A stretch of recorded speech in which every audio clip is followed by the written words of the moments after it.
¿verdad? Ahorita vamos a ver un poquito más sobre algunos agentes que causan esta inmunidad, que resultan en señales, pues, de inicio, pues, que van a dar inicio a la inflamación, pues, a la cascada de inflamación, y eso va a dar origen a las artralgias, y se van a elevar distintos marcadores, uno de ellos siendo el principal, los anticuerpos de péptido citrullinado, entre otros, y esto nos va a dar como origen al cuadro clínico. Y claro, como es un cuadro de inflamación sistémica, obviamente va a haber manifestaciones clínicas, pues, a nivel sistémico, no nada más en articulaciones. Es por eso que tiene manifestaciones extraarticulares. Por ejemplo, la enfermedad cardiovascular. Eh, y bueno, la patogenia la vamos a desglosar en unas 3 o 4 partecitas, que es de lo que consiste, mm, por lo mismo que tiene varios factores. Pues bueno, en cuanto a los factores genéticos, se ha relacionado el grado de consanguinidad y es por eso que se le asocia el factor genético, por el grado bueno, que se tiene de riesgo en cuanto a padecerla respecto a la consanguinidad. Es decir, que entre hermanos esa prevalencia aumenta a 4,6% y hasta 15% para gemelos monocigóticos. Como pueden ver, si 2 personas tienen un, este, un genoma parecido, pues si a una persona le da esa enfermedad, pues es muy probable que la otra también. Es por eso su base genética. Ah, Se ha descrito que el riesgo para los hijos de pacientes con artritis reumatoide es menor que lo observado entre los hermanos y se cree que sea por el factor protector que la pareja de pues sí, la contraparte del padre o madre en cuestión aporta la mitad del la mitad del contenido genético, es decir, el otro haplotipo, y esto tiene un factor de protección para el hijo. Y su heredabilidad se estima entre un 40 y 65% para artritis reumatoide cero positiva y disminuye a un 20% para la cero negativa. Ah, ok.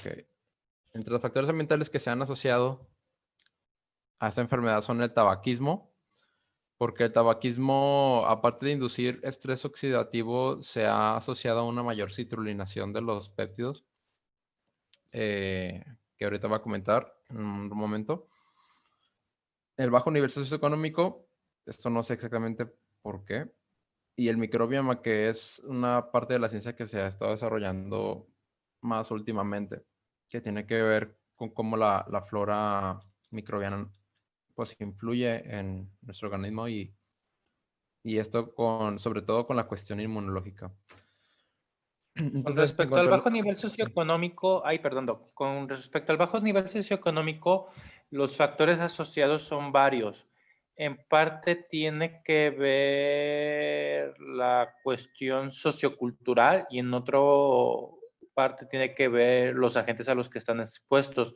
Gente de mayor nivel socioeconómico tiene mayor exposición a varios agentes. Normalmente, una persona de nivel medio, generalmente los que estamos en ciudad, tenemos pavimentación, agua potable, generalmente está filtrada en la mayoría de agentes, por ejemplo, metales pesados. Tenemos servicio de luz, ¿verdad? Generalmente no hay hacinamiento, por lo tanto, agentes que pueden agregarse al hacinamiento como roedores, artrópodos, generalmente no se ven. El nivel socioeconómico también, pues nosotros sabemos que ciertos alimentos hacen daño, pero a nivel socioeconómico bajo, pues lamentablemente, pongamos el ejemplo del albañil, la dieta del albañil es tortilla freída y refresco. Honestamente es algo así como que cuando tienen una jornada pesada, con 30 pesos la arman. Eso es, por ejemplo, un ejemplo. Así que el consumo de ciertas sustancias o productos que son accesibles para ellos y lo ingieren por la vía oral también tiene que ver con cuestión de la higiene. La microbiota también en ese aspecto también interfiere en el factor socioeconómico, como les mencioné. Hay ciertas bacterias de la cavidad oral principalmente, pero también de la flora intestinal que ya se están asociando al desarrollo de esta enfermedad. Entonces, en ese aspecto tiene que ver el nivel socioeconómico, es más complejo. ¿Continuado? Ok, doctor. No me quedé. Es que siempre se congela un poquito. ¿Sí se cambia la diapositiva? Ok. Ahí va.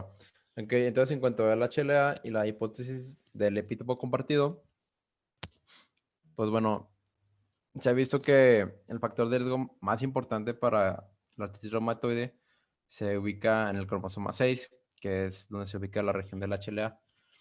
Y se ha visto que hay subtipos, que en este caso son los epítopos funcionales, como el HLA-DR1 y el HLA-DR4, que se ubican, como pueden ver, en esa región, ¿verdad? Que viene siendo el HLA de clase 2, es decir, el que interviene en la presentación de antígenos por parte de las células presentadoras de antígeno.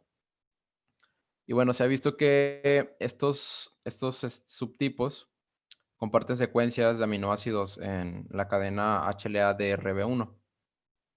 Y este es el que se ha asociado más a la enfermedad, puede ser que confiere mayor riesgo. Y bueno, el epítopo compartido en este caso es responsable del 50% de la susceptibilidad genética. Y aparentemente la asociación entre la variante del epítopo compartido y la artritis reumatoide existe solo para pacientes positivos a los anticuerpos mm, Antipéptidos cíclicos antipéptido, citrulinado. citrulinado, sí. Que está en inglés, ¿verdad? Sí, Sí, por eso no lo reconocí, gracias, Doc. Eh, ok. Entonces, ¿por qué el tabaquismo se asociaba a esto? Pues sí, por una parte porque aumenta la citrulinización mediada por la enzima peptidil arginina deaminasa o desaminasa. Y pues bueno, también porque se ha demostrado que tiene un efecto oxidativo, es decir, causa estrés oxidativo. Y por lo tanto, pues esto lleva a la activación de mediadores inflamatorios, que son parte de la patogénesis de la enfermedad, sobre todo en las articulaciones también. Y se ha vinculado a mayor frecuencia y cantidades más elevadas de factor reumatoide y de los anticuerpos antipéptidos citrulinado, así como mayor frecuencia de erosiones articulares y pues también de manifestaciones extraarticulares. Aquí como pueden ver, bueno, este esquema es nada más para ver qué pasa con, con esta parte de la citrulinización. Ahí se puede ver que la enzima peptidil arginasa desaminasa puede citrulinizar o cambia un radical ahí en el residuo de arginina, convirtiéndolo a citrulina. Y el tabaco, pues, ejerce al parecer una acción que favorece esta reacción química y por el estrés oxidativo que causa. Y bueno, lo de la bacteria que viene P. gingivalis tiene que ver con esto, pero en cuanto a otro aspecto que viene siendo la microbiota y la susceptibilidad asociada a los microorganismos, que se ha visto que hay una asociación estadística, ¿verdad? Curiosamente, entre la artritis reumatoide y la enfermedad periodontal. Entonces, pues qué curioso, ¿verdad? Y bueno, se ha visto que los pacientes con artritis reumatoide tienen anticuerpos elevados contra P. gingivalis en el suero y líquido sinovial. Y curiosamente, esta bacteria es la única conocida capaz de producir esa misma enzima que produce la citrulinación, ¿verdad? De los péptidos de los residuos de arginina. Y bueno, otra teoría que tiene que ver con la microbiota, pues propone la disbiosis gastrointestinal de Prevotella copri, es decir, que los pacientes con artritis reumatoide tienen una, pues sí, tienen una preponderancia en la flora de otras bacterias como Prevotella copri. Eh, y bueno, también se han sugerido otros agentes infecciosos como Proteus mirabilis, E. coli, virus de Epstein-Barr y otros desencadenantes mediante mimetismo molecular. Entonces, pues bueno, por una parte, eso de que viene siendo de la alfa-enolasa es porque se ha visto que los pacientes con artritis reumatoide pues presentan también títulos de anticuerpos contra la alfa-enolasa y se ha visto que esa alfa-enolasa es la alfa-enolasa de esa bacteria. Entonces, así es como se demuestra pues que hay una asociación entre esta bacteria y la artritis reumatoide, ¿verdad? Aparte de que produce también esta misma enzima. Y bueno, aquí en cuanto al... Aquí, bueno, se muestra un esquema nomás para representar qué es lo que pasa con la articulación y el proceso inflamatorio. Como pueden ver, tenemos en el lado izquierdo una articulación normal que tiene pues su cápsula extraarticular, tiene su membrana sinovial y su líquido sinovial. Pero en la imagen derecha vemos que esa cavidad con líquido sinovial se torna a un tejido conocido como panus, que básicamente es estimulado por la inflamación y la proliferación del tejido sinovial, de la membrana sinovial, por los fibroblastos activados y por básicamente infiltración inflamatoria de otras células. Y bueno, esto a su paso va generando un daño al cartílago y al hueso subcondral. Para explicar un poquito más detalladamente esto, lo que pasa es básicamente así. Habíamos visto lo de los anticuerpos antipéptido citrulinado, ¿verdad? Entonces, lo que pasa es que cuando básicamente se hace una sensibilización a los antígenos que habíamos visto anteriormente, se producen esos anticuerpos y como vimos, esos anticuerpos que están libres en el suero, pues básicamente terminan pues filtrándose a tejidos, a lechos tisulares que tienen una mayor facilidad de filtración, es decir, por ejemplo, como los capilares fenestrados. Es por eso que las enfermedades que cursan con anticuerpos o inmunocomplejos afectan principalmente, por ejemplo, el riñón y a las articulaciones. Entonces, si estos anticuerpos se depositan en las articulaciones, producen inmunocomplejos y desencadenan pues toda una cascada inflamatoria. Ahí se puede ver cómo el anticuerpo, bueno, se deposita y luego se puede ver que pues ahí hay una liberación de factores inflamatorios como factor de necrosis tumoral alfa, interleucinas como la 1, la 4, la 17 e interferón gamma, que van a básicamente estimular a que se haga un ciclo vicioso, ¿no? De inflamación, una retroalimentación positiva. Y esto va a afectar, pues, metabólicamente al condrocito, bueno, favoreciendo, pues, el catabolismo de la matriz cartilaginosa, la activación de metaloproteinasas de matriz, ay, que, pues, básicamente van a afectar el tejido carticular. Y en cuanto a los fibroblastos, que se ven ahí en color amarillo, favorecen su proliferación, su activación, su proliferación. Y esto tiene que ver con la formación del panus o ese tejido inflamatorio que vimos anteriormente, que va invadiendo poco a poco la cavidad articular. Eh, y bueno, sigamos con formas clínicas. ¿Dejo de compartir yo para que compartas, Gaby? Sí, sí, por favor. Ok. Del esquema que puso ahorita el doctor en lo que cambian diapositiva, quiero que analicen muy bien las citocinas que se pueden observar durante el proceso activo de la artritis reumatoide. Esta es la fase inicial, que es cuando está el proceso activo, o sea que tenemos inflamación demostrable. En mediciones que se hacen principalmente lo que es interleucina 1, interleucina 4, interferón y factor de necrosis tumoral resultan ser de las más altas en estos pacientes. Por eso ya se han creado medicamentos específicos contra estas citocinas con el objetivo de disminuir la activación celular, específicamente de osteoclastos, fibroblastos y los linfocitos T. De hecho, el objetivo es evitar la progresión de la enfermedad. En cierta medida, han resultado útiles. Les digo, no todos los medicamentos sirven con todos los pacientes porque pues, los factores pivotes pues, no se logran controlar. Pero una vez se controla la inflamación, varios pacientes llegan a llegar a la remisión en cuestión de un par de meses. Otros no, dado que persisten todavía con síntomas, requieren tratamientos más complejos. ¿Continúa, Doc? Sí me escucho bien, ¿verdad? Y sí se ve la Sí. pantalla. Ok. Bueno, vamos a seguir con las formas clínicas y después con las manifestaciones extraarticulares. En sí, pues vamos a ver como también un poquito del diagnóstico que se basa en criterios clínicos y criterios de laboratorio e imágenes. En cuanto al cuadro clínico, la artritis reumatoide entra como un caso de poliartritis inflamatoria simétrica bilateral. Esto es muy importante. Que afecta pues a las articulaciones pequeñas y grandes de extremidades superiores e inferiores, pero respeta el esqueleto axial. Puede afectar cualquier articulación sinovial y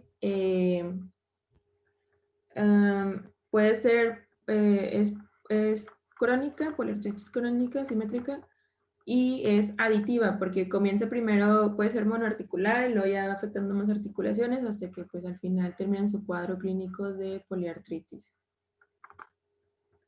Entonces estas son las características principales. En cuanto a las manifestaciones clínicas, vamos a tener que la principal va a ser pues los que se dan por la inflamación articular, como el aumento de volumen, incremento de temperatura local, hiperemia y pues con esto vamos a encontrar una limitación del movimiento. A causa de que está afectada la cápsula sinovial, pues aquí, como sabemos, hay mayor inervación, entonces esto va a llevar a un aumento del dolor por la distensión o el estiramiento. Entonces vamos a tener que este tipo de dolor va a ser un dolor inflamatorio de predominio matutino, persistente o que incrementa con el reposo. La rigidez articular matutina va a ser mayor a 1 hora, a diferencia de la osteoartrosis, como veíamos en la clase anterior, y este pues va a mejorar con el movimiento. Cuando ya se hace un dolor crónico, pues se pierde este patrón, no hay horario de predominio, se agrava con el movimiento, al contrario al inicio que mejora con el movimiento, y pues también vamos a encontrar deformidad, debido a que para pues aliviar el dolor, muchas veces los pacientes van a mantener pues la articulación en semiflexión, y pues van a evitar el movimiento que les causa dolor a veces, y pues vamos a tener esto nos va a llevar a deformidades. Y también al momento de que nosotros realizamos palpación de esa articulación, pues aparte del dolor que vamos a encontrar, también vamos a apreciar hipersensibilidad. Dentro de las... Sí. Perdón, aquí hay bien determinante que hay una diferencia en la exploración entre el paciente con artritis reumatoide de reciente diagnóstico y el paciente de artritis reumatoide con varios años de evolución. El paciente con artritis reumatoide de varios años de evolución, pudiésemos decir que presenta una enfermedad que pareciera como una osteoartritis muy avanzada, dado que el proceso inflamatorio va a generar esta deformidad, o sea, va a generar desgaste. Y este tipo de desgaste es lo que va a ocasionar el dolor. En estos casos, los tratamientos son más similares a la osteoartritis, a base de analgésicos, a base de rehabilitación o a base de cirugías. Sin embargo, en la fase aguda, el proceso es puramente inflamatorio. Aquí, en este momento de la evolución de la enfermedad, no existe deformidad grave, sino más bien la poca deformidad que existe es por aumento del volumen por la sinovitis, de que existe la inflamación de esta membrana sinovial y aumento del líquido en cada una de las articulaciones. Ahí el patrón es el que vimos de rigidez matutina mayor de 1 hora, dolor peor con el reposo, mejora con el movimiento. Por este mismo motivo, al principio entonces de la enfermedad es un dolor inflamatorio, posterior es un dolor por secuelas, por desgaste, ¿ok? Esa es la gran diferencia, ¿eh? Para no confundirlo. ¿Continúa, doctora? Sí, muy bien. Entonces, las articulaciones, como decía, pues inician primero con pequeñas articulaciones y monoarticular y luego ya pasando a poliarticular. Las principalmente afectadas son las de los dedos, las interfalángicas, las metacarpofalángicas, y luego ya después pasa a la muñeca, y también lo que sigue de afectarse pues ya es tobillo y las articulaciones distales del pie, y ya pues raramente afectar rodillas, cadera, cuello y mandíbula y hombros, pero también se ven afectadas, pero principalmente empiezan manos y pies. Entonces ya, pues como decíamos, ya bien decía el doctor, el inicio es pues las manifestaciones por meramente la inflamación, y ya más adelante son de la inflamación, pero más que nada relacionadas con las secuelas que ya tienen daño estructural y deformidad. Y pues esto nos va a llevar a una reducción progresiva de la capacidad funcional, porque como vemos aquí en las imágenes, hay una deformidad pues bastante notable, ya sea en dedos o en el resto de las articulaciones, principalmente en las manos. Tenemos como principales deformaciones, las más características son las de la desviación cubital de las articulaciones metacarpofalángicas. También tenemos lo que es los dedos en cuello de cisne, la deformidad en ojal del pulgar. Aquí tenemos otras imágenes, este es en ojal, aquí es el dedo de cisne, y también tenemos pues, el dedo en martillo. También tenemos que podemos encontrar alux valgus y también pues un genovaro en las rodillas. En cuanto a... Bueno, regresa un segundito. Sí. De las rodillas, este es genovalgo. Ay, sí, perdón. Si no mal me equivoco. Y segundo, nada más agregando, la desviación cubital de las manos es muy característica de las artropatías inflamatorias. Se ve más en lupus, pero también se ve bastante en artritis reumatoide. Recibe el nombre de artropatía de Charcot, curiosamente. Y nada más como agregado, ¿eh? Lo demás estuvo bien. Adelante. Ok. Ay, no, me fue hasta el final. Perdón. Estamos aquí. Ok. Ok, en cuanto a los diagnósticos, el diagnóstico de laboratorio, pues no hay una prueba específica que nos dé el diagnóstico, sin embargo, pues nos podemos apoyar de ciertos exámenes, como son el factor reumatoide, los anticuerpos anti-CCP y anti-ACPA, y los Es el reactantes mismo. perdón, sí. Sí, es nada más que está en inglés. El primero es español. Antipéptido cíclico citrulinado. Ok. Ajá. Y los reactantes de fase aguda. Pues estos laboratorios se van al inicio se van a pedir, pues más que nada, no para confirmar, sino también para descartar otras patologías asociadas o que sean causantes. Además, pues nos va a ayudar a evaluar la función, bueno, el estado general del paciente, y pues ahí basarnos en el tratamiento que le vamos a dar. Entonces, el factor reumatoide nos va a ayudar a confirmar ese diagnóstico, sin embargo, que sea negativo, pues no va a excluir un diagnóstico de artritis reumatoide. De la serología, que es esta parte, perdón, doctora, de la artritis reumatoide, resulta un poquito contradictorio en algunos casos, porque el hecho de que tengas un factor reumatoide positivo ni siquiera significa que tengas la enfermedad. El que esté positivo tampoco te asegura. Requieres una clínica bien específica. Actualmente, los criterios que se usan para el diagnóstico de artritis reumatoide se promulgaron en el 2010. Estos criterios lo que buscan es dar un diagnóstico de una enfermedad temprana. Sin embargo, para el 92-97, me parece, los criterios anteriores del American College of Rheumatology o la ACR contemplaban unos criterios muy específicos que eran muy fidedignos y diagnósticos. El problema es de que contemplaban cambios radiográficos asociados a la artritis reumatoide, y los cambios radiográficos se podían dar en algunos casos de 3 meses a 1 año después de empezar la enfermedad. O sea, ese tiempo el paciente tenía que esperar para un diagnóstico, y muchas veces ese también era motivo para que el tratamiento más específico se iniciara. Como se ha visto que la artritis reumatoide es una enfermedad que le va mejor cuando se inicia un tratamiento temprano, rápido y efectivo, De hecho, tiene un nombre que es el tratamiento del treat to target.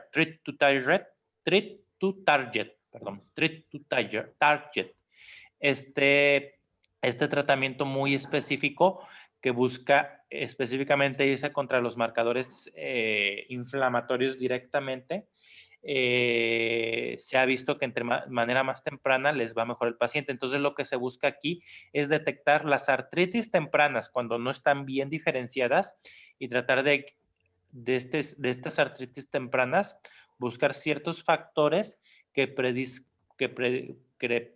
hagan la predicción hacia evolución de artritis reumatoide. Vamos a tocar un poquito de artritis temprana en tratamiento para que sepan, pero prácticamente la artritis temprana es cuando tienes un proceso de sinovitis aguda, de articulaciones pueden ser pequeñas o grandes, pero no puedes diferenciar entre una artritis reactiva, una artritis séptica, una artritis reumatoide, una espondiloartropatía como la psoriásica, una espondilitis anquilosante. Todas estas enfermedades se incluyen en este caso, o bueno, una artritis erosiva de manos, que es una osteoartritis, por ejemplo, también entra dentro de este tipo de abordaje. Por lo tanto, das el beneficio de la duda al paciente y de acuerdo a los algoritmos de tratamiento, empiezas el tratamiento que sea más adecuado en el caso.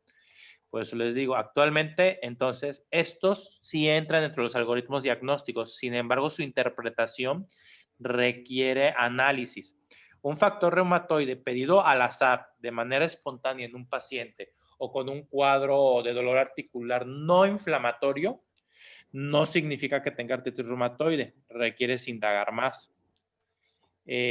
Aproximadamente, si no me equivoco, el 5% de la población mundial tendrá factor reumatoide positivo. El factor reumatoide es un anticuerpo contra la fracción FC y es más frecuente de lo que piensen. Los antipéptidos cítricos citrulinados resultan ser muy específicos. Eso sí, es rarísimo verlos en personas asintomáticos y sin artritis reumatoide. Los antipéptidos cítricos citrulinados sí pueden considerarse en muchos casos diagnósticos, pero misma situación. En este caso, si no están presentes, no excluye la enfermedad, pero si están presentes, sí tienen alta asociación al diagnóstico, a diferencia del factor reumatoide, que pudiese ser positivo y no tener artritis reumatoide. Esto también se asocia a sus niveles, Hay puntos de corte. Generalmente el factor reumatoide arriba de 50 o 100 unidades, dependiendo del punto de corte de laboratorio, resulta muy sugestivo. Normalmente el factor reumatoide positivo se considera arriba de 20 unidades mililitro, por ejemplo, en los cuantitativos. Sin embargo, pues 20 unidades mililitros, que te salga 21 o 22, ya es positivo, pero puede ser una cifra insignificante apenas. Y de los reactantes de fase aguda, pues estos no deben estar positivos de manera normal. Cuando están positivos hay proceso inflamatorio, que puede ser una infección, hay que tener cuidado, o que el paciente tenga otro problema, como por ejemplo un tumor, un cáncer, que también pueden elevar los factores de fase aguda. O sea, a fin de cuentas, un factor de fase aguda positivo, principalmente la proteína C reactiva, te dice que algo va mal paciente, pero de manera inespecífica, no te dice qué es. Aquí es donde entra la experiencia clínica y la exploración. Continúa, doctora. Doctor, tengo una duda. El factor reumatoide dijo que no era específico si se encontraba positivo, pero si se encuentra negativo, ¿sí se excluye la enfermedad? No, tampoco. No. Okay. Hay artritis reumatoide seronegativa, no te la excluye. Okay. Haz de cuenta, lo que es el factor reumatoide y los anti-CCP, si salen negativos, no te la excluyen, lamentablemente. Si salen positivos, el anti-CCP es muy sugestivo, pero todo se requiere clínica. Y el factor reumatoide, si sale positivo, requiere saber qué títulos son y qué clínica tiene el paciente. Si el paciente viene por dolor articular, pero es francamente una osteoartritis, o es una artritis séptica, porque en la artritis séptica también se le da factor reumatoide, pues más bien debes guiar tu diagnóstico por ahí. Si el paciente tiene una poliartritis inflamatoria simétrica con factor reumatoide positivo, esa es la clínica diagnóstica. Entonces, seguramente es una artritis reumatoide. Por eso te digo, hay algoritmos diagnósticos que te especifican. Inclusive, los criterios actuales del 2010 dan un puntaje al número de articulaciones. Entre más articulaciones son, más factible que es artritis reumatoide, y junto con factor reumatoide positivo, el diagnóstico es más concluyente, más certero. Te digo, todo depende mucho de la asociación de estos con la clínica. Realmente lo que te va a hacer más diagnóstico es la clínica. De hecho, puedes diagnosticar artritis reumatoide con estos nuevos criterios, sin factor reumatoide y sin anti-CCP. Si tienes una poliartritis, una poliartritis de 5 a 10 articulaciones pequeñas, con reactantes de fase aguda positivos, casi te avienta el puntaje mínimo, que son 6 puntos para el diagnóstico. Ya sería complemento pedir el factor reumatoide y los anti-CCP. Pero te digo, estos criterios, a pesar de que aumentan la posibilidad de dar tratamiento temprano, son poco sensibles, tienen menor sensibilidad que los criterios antiguos. Los antiguos criterios que incluían radiografía eran muy específicos. El problema es que los cambios radiográficos son tardados, no los ves tempranamente. La manera de verlos más temprana es por resonancia. Y de todos modos, aparte de que la resonancia por costo-beneficio no es aplicable a todos los pacientes, los cambios, incluso en la primera resonancia, pueden no verse, y en una resonancia de 1 o 2 meses ya podrían observarse. Entonces, por costo-beneficio no resulta útil este estudio para diagnóstico. Por eso es más encaminado a usar estos criterios del 2010. Continúa, doctora, para que puedas enseñarnos. Sí, pues de aquí prácticamente lo explicó muchísimo mejor el doctor que yo lo hubiera dicho, entonces vamos a avanzar. Nada más esto, pues sí, que quede muy claro, ¿verdad? De factor reumatoide positivo y anti-CCP positivo en un mismo paciente, pues se acerca más predictivo al 100%. Eso es bien importante. Los 2 positivos en un paciente con clínica poca, casi sí dan diagnóstico. A veces tienes una sola articulación y tienes dudas y dices, ay, güey, no me suena nada, es mono o oligoarticular. Y les pides y ¡pam!, te salen los 2 positivos. Es muy sugestivo, ¿eh? Cuando los 2 están juntos, ahí sí, para que vean, el diagnóstico es muy sugestivo, ¿eh? Eso sí, cuando los 2 van juntitos de la mano. Adelante. Sí, entonces otros laboratorios que también podemos encontrar alterados pues serían la presencia de anemia, ya sea normocítica, normocrómica o hipocrómica. Estás generalmente asociado pues a las enfermedades inflamatorias, a enfermedades crónicas. También podemos encontrar trombocitosis reactiva, aumento de las concentraciones de proteína C reactiva y pues otros los que ya mencionábamos anteriormente. Y pues también se puede clasificar la artritis reumatoide con anticuerpos negativos y positivos, siendo los positivos que se asocian más como al tabaquismo y pues algunos factores de riesgo como el HLA-DRB1. En cuanto a los criterios diagnósticos imagenológicos, el principal estudio pues, sería la radiografía, perdón, pero pues esta va a ser poco útil al comienzo de la enfermedad porque no vamos a encontrar muchas manifestaciones. Sin embargo, pues nos va a ayudar para el diagnóstico y la clasificación ya un poquito más avanzada. Y más que nada en la evaluación del curso de la enfermedad. Se recomienda realizar una radiografía anual durante los 3 primeros años en PA y oblicua, sobre todo de manos y pies, que son las que se afectan mayormente. Aquí tenemos, por ejemplo, unos cambios radiográficos al inicio de la enfermedad. Si se fijan, pues no se ven muchas alteraciones, pero ya en una etapa avanzada, pues vemos las deformidades, el desgaste articular, entre otras. En la primera imagen, si se fijan a nivel de las interfalángicas proximales, mano izquierda, 5º dedo, mano derecha, 5º y 4º dedo, pueden ver que se ve una radiolucidez, o sea, se ve más negrito en el hueso subcondral. Ese es el metatarso, doctora. Arribita. Sí, cierto. Ahí pueden ver que se ve, así ya términos vulgares, se ve negrito cerca del hueso subcondral, ¿verdad? Aparte de que se ve una línea de esclerosis, aparte, y se ve disminución del espacio articular. Pueden ver que el espacio, la línea negra en medio de la articulación se desvanece, se ve ya pegadito el hueso. Esos son cambios tempranos que se ven en la artritis reumatoide. Entonces, lo que vamos a ver muy comúnmente, tempranamente, en la artritis reumatoide son erosiones, que son las manchas negras, y vamos a ver aumento de edema de tejidos blandos, secundariamente pérdida del espacio articular simétrico, ¿ok? Eso es lo que vamos a ver de manera más temprana. Después de eso van a seguir las deformidades articulares. Principalmente las deformidades son por afección del tejido periarticular, o sea, de los ligamentos, y generan subluxaciones, que pues prácticamente esas también se ven clínicamente, ¿verdad? Que por ejemplo en la segunda imagen de radiografía ya podemos ver la desviación cubital o artropatía de Yacoub, como yo les mencioné. También podemos ver un dedo en gatillo del quinto dedo de la paciente, que ya eso, y esa es afección periarticular, pero eso hasta sin radiografía lo podemos ver. El dedo nojal del primer dedo, también aquí se ve en la radiografía. Aquí la disminución del espacio articular se ve en más articulaciones. También se observa un poquito de hipertrofia, que eso, acuérdense que la hipertrofia del hueso se asocia más a cambio de osteoartritis, porque aquí se ve hipertrofia porque pues ya está más avanzada la artritis reumatoide y esto es un signo de daño y de desgaste, a fin de cuentas. También se ve bastante inflamación periarticular en esta imagen ya de secuela, ¿eh? Esta todavía tiene inflamación, la señorita. Y pues nada más es todo lo que veo en estas radiografías.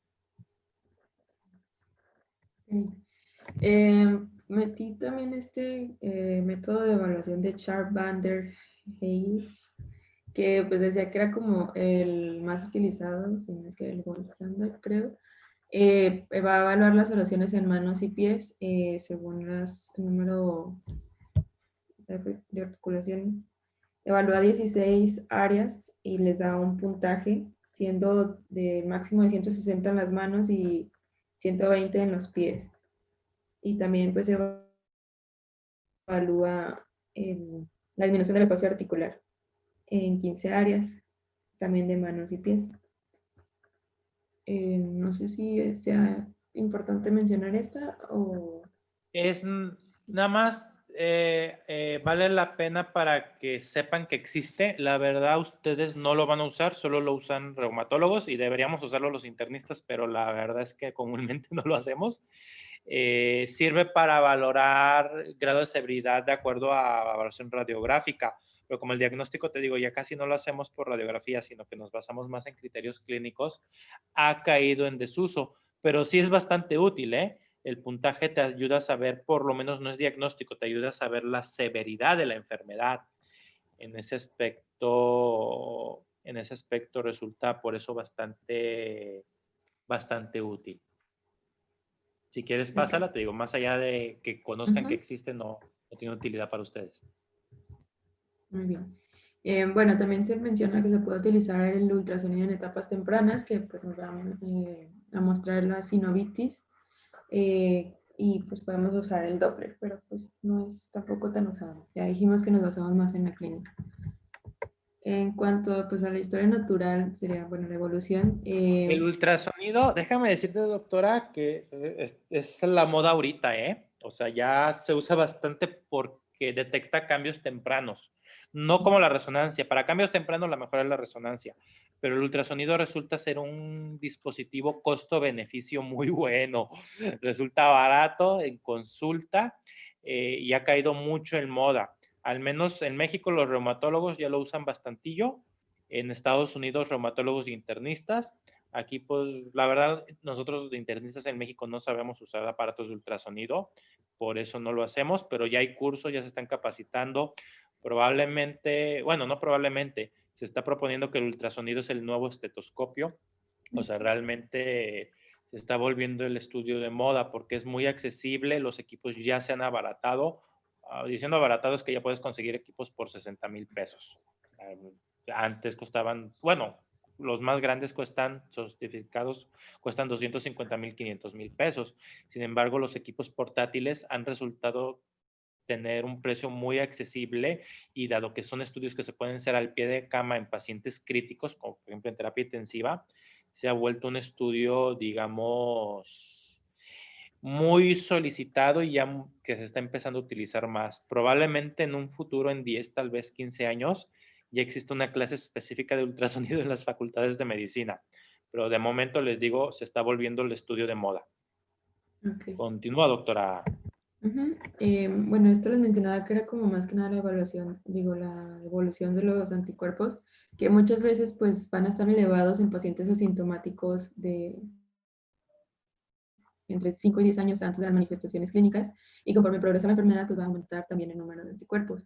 2/3 partes de los pacientes van a iniciar con síntomas vagos o un periodo prodrómico de semanas a meses, y pues los síntomas van a ir manifestándose ya de manera gradual. Con el 10% de los pacientes, pues tienen un inicio más agudo y una aparición más rápida de la poliartritis.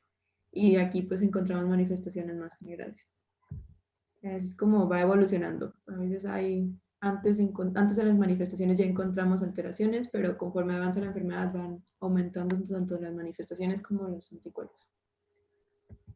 Vamos a tener varios tipos de presentación, ya sea monocíclico, en el 5 a 20% de los pacientes con una sola exacerbación y posterior autolimitación, es lo que mencionaba el doctor al inicio. Y el policíclico, el 70%, representa el 70%, que se manifiesta con exacerbaciones, con inactividad completa o periodos de actividad con mejoría parcial, pero pues esto no llegan a la remisión. Y ya progresiva, pues en 10% de los pacientes tienen un curso de evolución más avanzado con destrucción articular completa. Ahora pues ya serían las manifestaciones extraarticulares. Esto está un poquito, no lo vamos a acabar hoy, son varias, pero pues... Sigue, doctora, lo que se puede está bien. Ok, está bien. Bueno, ya como sabemos, la artritis reumatoide es una enfermedad sistémica, no exclusivamente articular. Entonces vamos a encontrar afección de órganos y otros sistemas debido pues a la misma inflamación. Generalmente, como mencionábamos, la enfermedad empieza con síntomas vagos. 2/3 partes van a iniciar con fatiga, anorexia o incluso febrícula. Entonces, pues no son muy sugestivos de la enfermedad. Pero conforme va avanzando la enfermedad, vamos a encontrar pues ya más manifestaciones extraarticulares que vamos a ver más adelante, así como pues, algunos síndromes específicos que se asocian a alteraciones de estos aparatos, pero junto con artritis reumatoide. Las primeras que vamos a ver son las manifestaciones pulmonares. En muchos casos permanece de manera subclínica, solo como fibrosis, que no se va a notar mucho. Sin embargo, pues en otras vamos a encontrar ya una afección pulmonar o pleural, siendo la enfermedad pulmonar intersticial la más frecuente. Otras poco frecuentes son la bronquiolitis obliterativa, reacciones tóxicas por el tratamiento o infecciones. Y pues estas, a pesar de que son menos frecuentes, pues tienen un mayor impacto en el paciente.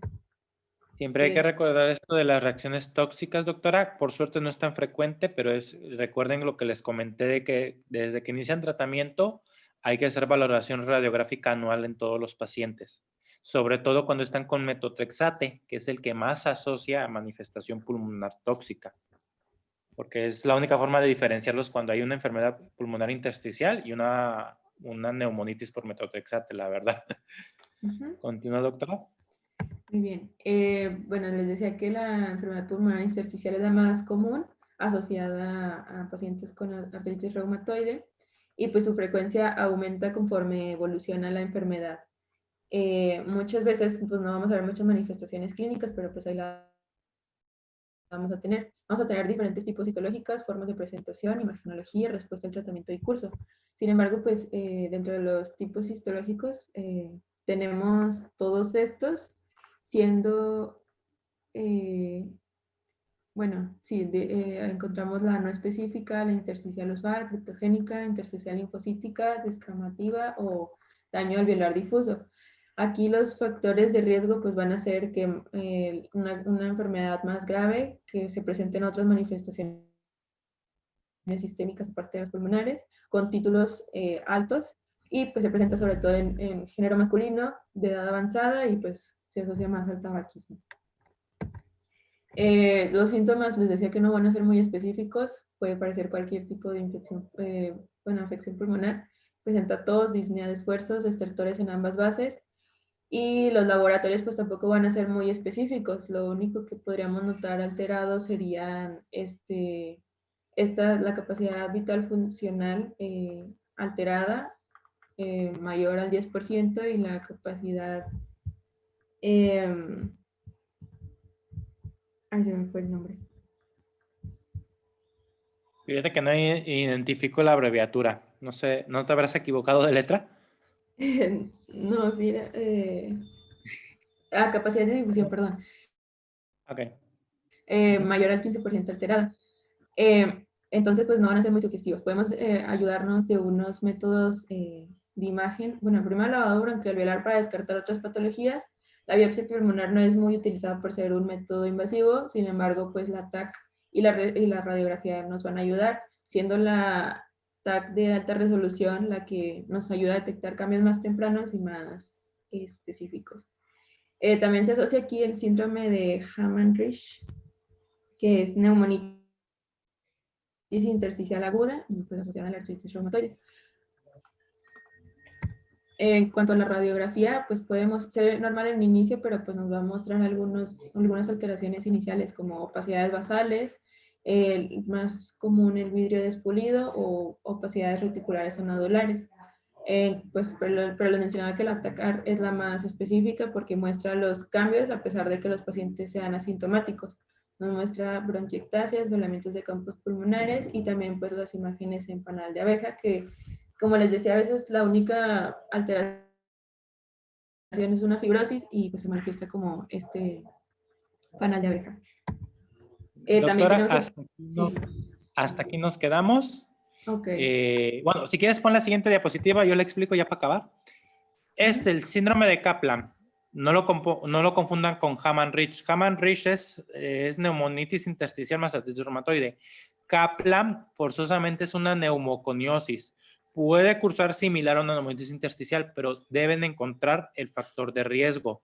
Generalmente lo más asociado es silicosis y es muy común que en Kaplan veamos la presencia de nódulos reumatoideos en los pacientes. Asociados. No es diagnóstico del síndrome. El síndrome simplemente es neumoconiosis asociado, neumoconiosis y más artritis reumatoide. Esa es la gran diferencia entre los dos, ¿ok? Hamann-Rich y Kaplan. Siguiente punto, ya para acabar, porque se me hace importante mencionarlo. Sé que lo mencionarás después, pero ahorita se me hace importante. Síndrome de Felty. ¿Cuál es el síndrome de Felty, doctora? Sí, es cuando hay esplenomegalia, artritis reumatoide y Y disminución de neutropenia. trofilas. Muy bien. Sí, neutropenia menor a 200. Sí. Neutropenia menor a 2000. 2000 sí. células por milímetro cúbico, ¿ok? Este síndrome de Felty es la afección sistémica de artritis reumatoide más frecuente. Por eso les comento aprendérselo. Estas manifestaciones extraarticulares o sistémicas son las que vamos a estar viendo, pero Felty, por ejemplo, es frecuente verla, también para que se lo aprendan. Y es una triada, esplenomegalia, neutropenia y artritis reumatoide, para que así se me la acuerden, ¿ok? Con esto acabamos por hoy, ya dieron las 10. Seguimos el día lunes. Ya no te faltan muchas manifestaciones extraarticulares, eso me da gusto. Y ya para yo terminar con tratamiento, que ya es lo que faltaría si no me equivoco. Sí, pues igual trataré de darle lo más resumido posible para ver ya el resto de Sí, como que ya la parte de tratamiento sé que la puedo dar en 40 minutos, así que tenemos 20 minutos del día lunes para acabar tu parte, ¿ok? Ok, muy bien. Faltarían los criterios de... Eso viene conmigo. Los Ok, criterios entonces sí, diagnósticos valido. y criterios pronósticos. Sí. Ok. Bueno, no, mentira. Criterios diagnósticos les toca a ustedes, ¿verdad? Yo iba a dar criterios pronósticos. Y medición y escalas de riesgo y escalas de severidad. Sí, Tienes también razón, falta criterios diagnósticos aparte. puesto diagnóstico diferencial, pero igual y podemos omitirlo por el tiempo, no sé. ¿Sabes qué? No, sí hay que verlo.